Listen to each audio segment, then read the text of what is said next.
कन्हैया की है यह अद्भुत कथा। अगर भक्त का प्रेम सच्चा हो तो भगवान उसके लिए नंगे पांव दौड़े आते हैं।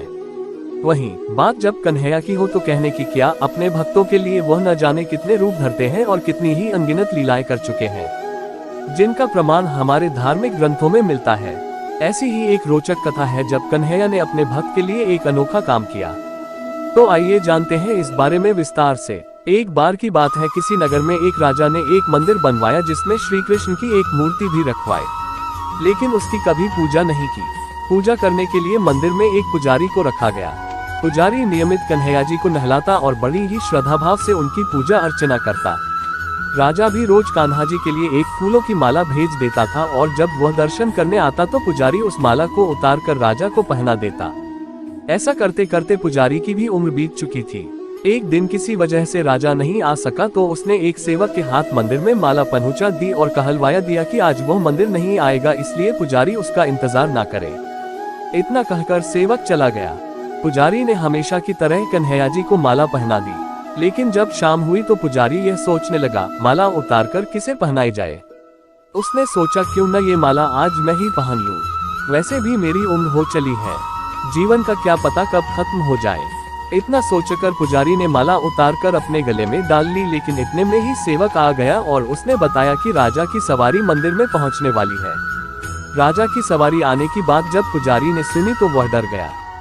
उसने सोचा कि अगर राजा ने उसे देख लिया तो वह तो मरवा ही डालेंगे। आनन फानन में पुजारी ने माला उतारकर वापस कन्हैया जी को पहना दी। जैसे ही राजा अंदर आया तो हमेशा की ही तरह पुजारी ने माला कान्हा जी के गले से उतारकर राजा को पहना दी, लेकिन माला पर लगा सफेद बाल देखकर राजा समझ गए कि पुजारी ने यह माला स्वयं ही पहनी थी। बस फिर क्या था, राजा क्रोधित हो उठे और उन्होंने गुस्से में पुजारी से पूछा कि माला पर सफेद बाल कहां से आया। तब राजा की बात सुनकर पुजारी डर गया और बोल पड़ा, ये तो कन्हैया जी का है। अब तो राजा और भी क्रोधित हो गए, क्योंकि कान्हा तो भगवान है और उनके बाल सफेद कैसे हो सकते हैं। इसीलिए राजा ने फरमान सुना डाला कि कल श्रृंगार के समय राजा खुद आएंगे और देखेंगे सच में ही कान्हा जी का सफेद बाल है या पुजारी झूठ बोल रहा है। उन्होंने कहा कि अगर पुजारी ने झूठ बोला होगा तो उसे फांसी दे दी जाएगी। राजा का फरमान सुनकर पुजारी का बुरा हाल हो गया। उसने सोचा अब क्या करें, कहाँ जाए, अब तो उसका मरना तय है। तब रोते रोते वह भगवान की शरण में पहुंचा और उनसे कहा कि हे केशव, मुझसे झूठ बोलने का अपराध तो हुआ है, लेकिन हो सके तो मुझे क्षमा कर दे और राजा से रक्षा करे। पुजारी ने कहा कि हे माधव, आपकी सेवा करते करते करते मैं वृद्ध हो चुका हूँ, अब आप मुझे माफ कर दीजिए, ऐसी गलती दोबारा नहीं होगी। यही कहते कहते पुजारी की न जाने कब आंख लग गई और उसकी आंख तब खुली जब सुबह हो चुकी थी। उधर सुबह होते ही राजा भी आ गया और कहने लगा, आज कान्हा जी का श्रृंगार वह खुद करेगा। ऐसा कहकर जैसे ही राजा ने कान्हा जी का मुकुट उतारा तो देखा कि श्री कृष्ण के तो सारे बाल ही सफेद हैं। लेकिन राजा को फिर भी यकीन नहीं हुआ। उसे लगा कि फांसी के डर से पुजारी ने ही बालों को रंग दिया होगा। राजा ने सोचा कि क्यों न कन्हैया जी का एक बाल तोड़कर देखा जाए।